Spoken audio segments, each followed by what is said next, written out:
Good day mga kamots, welcome back to our YouTube channel. Muli tayo nagbabalik dito sa SYM Motors 10 Ave Caloocan. We are down to the last two Maxi scooter na ipipicture natin dito sa shop na ito ng SYM. At susunod na nga natin mga kamots dito sa video na ito ay yung pinakabagong Maxim GT. Aalamin natin mga kamots kung ano yung kaibahan nito doon sa nahuling binlog natin na Cruisim 300. Pilipin na rin natin yung specs, features at kung gaano naman kaganda itong scooter na ito mula po kay SYM. Kaya naman huwag na natin patagalin pa yan, simulan na natin.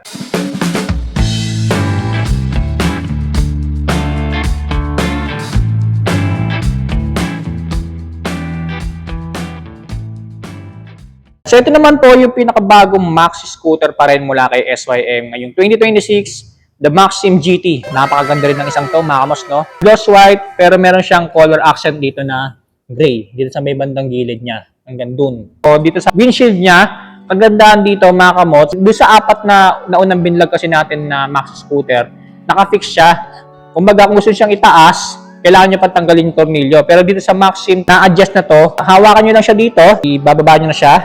Ayan. Wow! So, huwag kayong mag-alala mga kamots na baka mabasag yung windshield kasi, kung mapapansin nyo, makapal naman yung windshield niya rito. Ayan. So, dito talaga kayo hahawak kung gusto nyo i-adjust yung windshield niya. So again, pakita ko ulit sa inyo, kung gusto nyo siyang itaas, hawakan nyo rito ng dalawang kamay. Ayan, tapos, ayan. So, na-adjust na yung taas niya. Taas, baba. Ayan, tapos taas ulit. Ayan. So, ganun lang. Unlike kasi doon sa apat na naunang binlog natin na SYM3 Maxi scooters, kailangan mo patanggalin yung tornilyo para i-adjust yung windshield niya. Pero dito sa Maxim GT, hawakan mo na lang dito, then angat baba ka na lang. Ayan. So, ito kakaiba rin yung windshield niya. Meron siyang ganitong design dito, magkabilang gilid. Tapos yung pinaka-bracket niya is color chrome, silver. Ayan, pansinin. Tapos, sa windshield niya, ayan, of course, mataas din. Kaya naman kung sakali babiyahe ka sa mga high speed, magde-deflect talaga yung hangin sa'yo. Hindi talaga tatama. Ayan. And then, dito naman tayo sa part na to. Isa pa napansin ko dito sa Maxim GT, yung logo ng SYM, kakaiba. Wow! Doon kasi sa apat na naunang binlog natin, plain black lang yung pinaka-background ng kulay ng SYM logo niya. Pero dito parang may yellow. Ayan ho, ganda. Napaka-premium. Ito naman po mga kamos yung itsura ng headlight niya. Naka-projector lamp din po itong Maxim 2 units. Daytime running light niya, ayan. So, ito, dito nakapwesto. Ganda, mataas. Tapos, dito sa turn signals niya, ayan. So, ang daming ilaw. Kaya for sure na maliwanag to eh. Lalo na sa gabi. Tapos naka-LED pa. Ayan, magkabilaan po yan. Naka-oversize din tayo dito na telescopic fork, mataba din. And then may reflector na orange, round shape. And then nandun din yung radiator niya sa likuran. Sa may bandang araro. Ayan, and then ito naman yung front fender niya, naka-gloss white din tayo dito. Ayan, mahaba din yung tapalaw din niya sa likuran, kaya yung mga talsik ng putik hindi masyadong mako-cover dun sa radiator. Ayan. So, dito naman sa mags niya, ito naman mga kamos dito sa Maxim GT, matte black powder coated finish na po. Ayan. Gunpowder yung kulay niya mga kamos, gunpowder black. Ganda oh.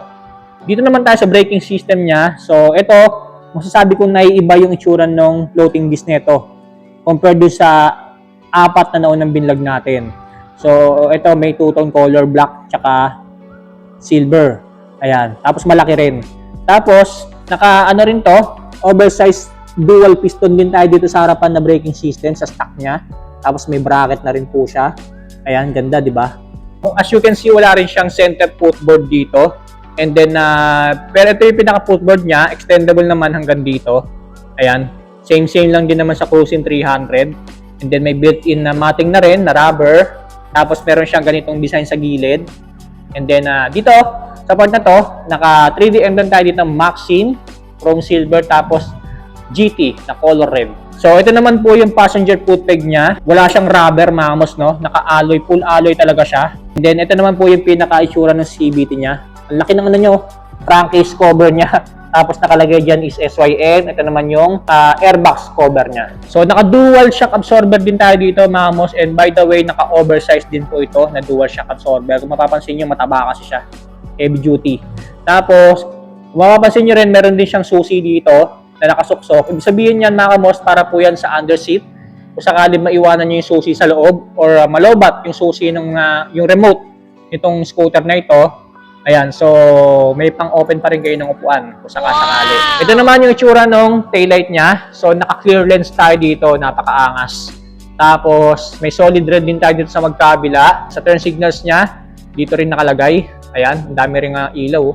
Meron siyang built-in plate light din, reflector, and then ito naman yung pinaka-plate holder niya sa likuran. So dito naman tayo sa muffler niya. Masasabi kong may iba yung tambucho nitong Maxim GT compared dun sa apat na unang binlog natin dito na 300cc scooters nila. So ito kasi mga kamots, maiksi lang siya. Maiksi lang compared dun sa mga naunang binlog natin, mahaba.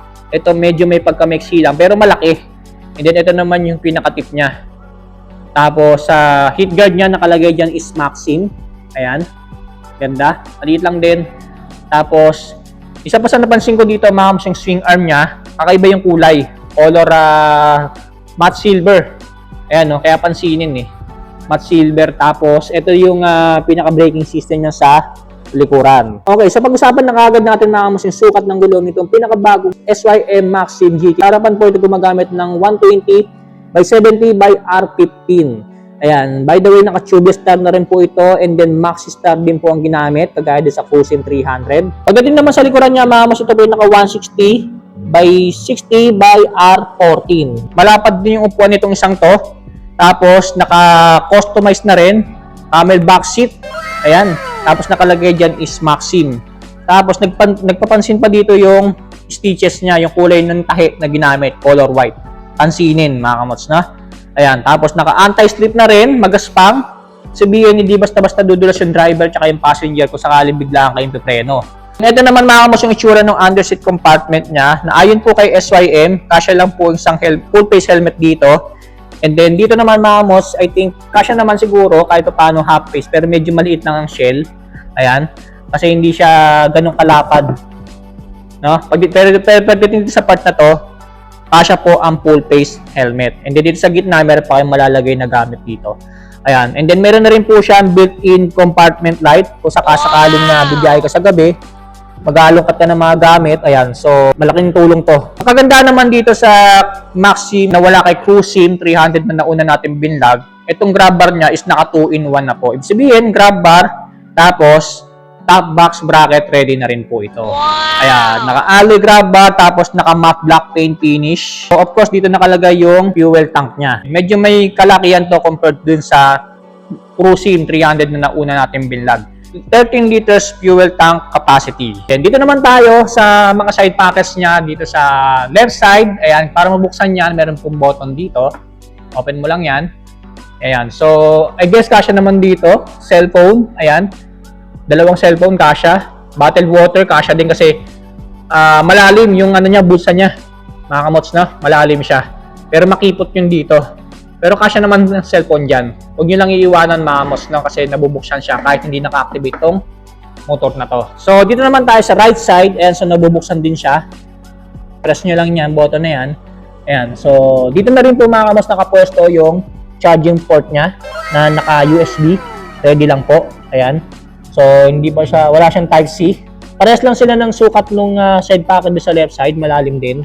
Ayan. Kaya talagang marami kang may lalagay. Dalawang bottled water, kasyang-kasya, pagkabilaan. Tapos, cellphone din, motorcycle gloves. Dito pa mga kamos, meron pa siyang lagayan ng ano dito, kung sakali, barya-barya. Ano, meron pa siyang butas dito. Kaya sa kabila. Dito wala na. So, dito lang sa left side, sa right side mga kamos, ayan, so meron pa siyang additional na lagayan pa dito. Bukod dun sa compartment niya rito. So, nakakiles na rin po ito. And then, dito na rin po nakapwesto mga yung underseat compartment opener. Ayan. Dito naman tayo sa manibela niya. So, naka-upright din to. Kasi yung position niya nakaganon, no? Ayan. Tapos, Maxim nakalagay sa gitna. And then, sa mga buttons and switches tayo, may built-in passing light pa rin tayo dito. And then, hazard light, high beam, low beam, turn signals left and right, busina, and then TCS button activation. Ayan, dito naman tayo sa right side. Engine kill switch, tapos electric push starter lang. Ayan, sa hand grip niya, napansin ko dito, nag-iba na pagdating dito sa Maxim GT compared do sa naunang apat na binlog natin, pare-parehas lang sila. Dito sa Maxim, kakaiba na yung itsura ng hand grip niya. Pero makapit pa din. Ayan. Tapos sa bar end, na iba na rin. Hindi na yung mahaba. Pero ito, mataba naman to. Pero maiksi lang. Pero naka-stainless pa rin na bar end. Sa brake levers naman niya, mga kamos, napansin ko dito sa Maxim, yung brake levers niya, adjustable na po. Ayan, so meron tayo dito numbers from 1 to 4. Depende sa haba ng kamay nyo. Ayan, so na-adjust siya.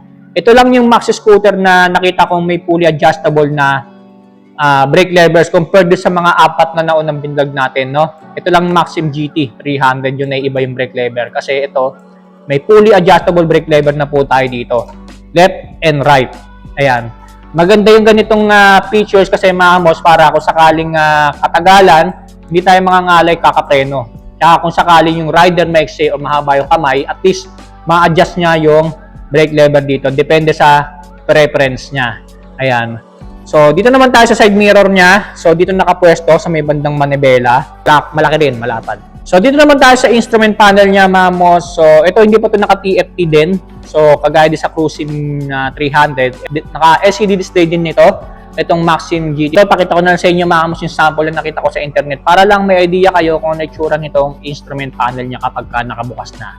Ayan, sa ibang mga indicators, nandito sa magkabilang gilid. Ito yung signals left and right, tapos TCS, ABS indicator, check engine indicator, ayan, so lahat dito na nakapwesto. Tapos meron tayong dalawang button dito, M for the mode and then S for the set. Yan po yung looks and appearance, itong pinakabago namang SYM Maxim GT. Of course, isi-share ko pa rin sa inyo yung mga ilang pang mga engine specs at features pa na tinataglay nitong Maxi scooter na ito mula po kay SYM Motors. This all-new SYM Maxim GT 2026 is a expressway legal scooter. That's why it has a 400cc engine displacement, 4-stroke single-cylinder naka-single overhead cam with 4 valves. It has a total max power of 34 HP at 6,750 RPM with a total torque of 39.5 Nm at 5,250 RPM. Sa kanyang fuel system, naka-electronic fuel injected na rin po ito. Habang kanyang cooling system po, ito po ay naka-liquid cooled. For the starting system, pinapagana lamang din po ito ng electric push starter. At kagaya nga rin po sa mga kapatid nitong Maxi scooter, ito po ay naka-keyless ignition na rin po. And speaking of Maxi scooter, of course gumagamit din po ito ng continuous variable transmission or CVT pagdating sa kanyang driving system. Para naman po sa kanyang suspension, sa harapan equipped din po ito ng oversized telescopic fork, habang naka-dual shock absorbers din po ito pagdating sa likuran. At syempre hindi rin pahuhuli ang braking system nitong Maxim GT 400 na parehas na pong equipped ng hydraulic disc harap at likuran. Meron na rin po mga mahalagang safety braking features tulad ng dual channel ABS at traction control system. And for the other features po, equipped na rin po ang instrument panel nito ng LCD display. Kaya naman kahit sa tirik na araw makikita mo ang mga dapat mong makita sa instrument panel nito. At syempre made from LED na rin po ang mga ilaw nito from harapan hanggang sa likuran. Kaya naman mapaumaga o gabi man, kitang-kita ka talaga sa kalsada kapag gamit mo ang motor na ito. At ayon pa kay SYM Motors, meron na rin daw po itong features na tinatawag na dual triple clamp. Ito daw po ay isang mekanismo na sumusuporta sa telescopic fork nito upang kahit sa mga overload scenario hindi mag-twist or mag-bend yung mismong front shock natin dito sa motor na ito. At dagdag pa ni SYM, malaking tulong din itong features na ito na dual triple clamp dahil magbibigay ito sa isang rider ng much stability, lalong-lalo na sa mga high speed or kapag gumagamit na tayo nito sa expressway. Madaling salita, hindi magiging malikot ang manibela nito kahit na biglaan tayong pumreno or di naman kaya ay gagawa tayo ng mga pagliko dito sa Maxi scooter na ito. Very convenient nga din po dahil yung bracket dito sa likuran ay naka 2-in-1 na po. Ibig sabihin, naka grab bar at top box ready na rin po. And made from alloy steel pa po, kaya naman makasisiguro tayong matibay at hindi mababali basta-basta itong grab bar and top box bracket niya. May built-in under-seat compartment light na rin na malaki ay may tutulong sa ating mga rider, lalong-lalo na kung mag-aalongkat tayo ng mga gamit sa gabi. And lastly, meron na rin po itong built-in charging port na pwede na rin tayo mag-charge ng mga cellphone natin dito. Dako naman tayo sa kanyang dimensions, meron po itong overall length na 2,230 mm, overall overall width na 820mm at overall height na 1,455mm. Meron naman po itong seat height na 780mm habang ang kanyang ground clearance naman po ay 130mm. At ang kabuuan bigat naman po nitong Expressway Maxi scooter na ito mula po kay SYM ay saradong 200 kilograms. At yan ang engine specs at iba pang features nitong pinakabagong SYM Maxim GT 400. Kaya naman alamin na natin ang cash price at installment price nito dito sa SYM Motors 10 Ave Caloocan as of July 2026. Okay, so presento tayo sa cash price at installment price po nito pinakabagong SYM Maxim GT. Magkano po ba ito dito sa SYM Motors 10 Ave Caloocan as of July 2026? Para po sa cash price niya, mga ito po nagkakalaga ng 367,300 pesos. So, yan po yung pinaka-cash price niya. Pagdating naman sa installment, mga kamos, again, by the month of August, magkakaroon na po sila ng mga installment basis dito. So, abang-abangan nyo lang yan, mga kamos, no, sa mga gustong kumuha ng mga motor ni SYM dito sa 10 Ave Caloocan via installment basis. Sa ngayon, mga kamos, kung gusto nyo magpa-reserve nitong SYM Maxim GT, makapag-reserve kayo dito via cash basis lang muna. And sa mga malalayo pa, ito po yung Facebook page nila. Kung gusto nyo mag-inquire ng mga motor nila dito, yung mga binlog natin mga nauna, ADX 300, Joyride 16, Joymax J300, Cruisin 300, and then itong pinakalas na binlog natin, yung Maxim GT. So, inquire na lang kayo dyan sa Facebook page nila, mga kamos, kung gusto nyo makapag-reserve. Hindi kung gusto nyo namang bumisita dito lang sila sa may bandang 10 Ave Caloocan, mga kamos. Sa may mga bilihan ng mga motorcycle parts. So, bago ko tapusin itong vlog na ito, gusto ko ulit magpasalamat kay Sir Joshua and then kay Sir Roniel na nag-assist sa atin para i-vlog itong motor na ito.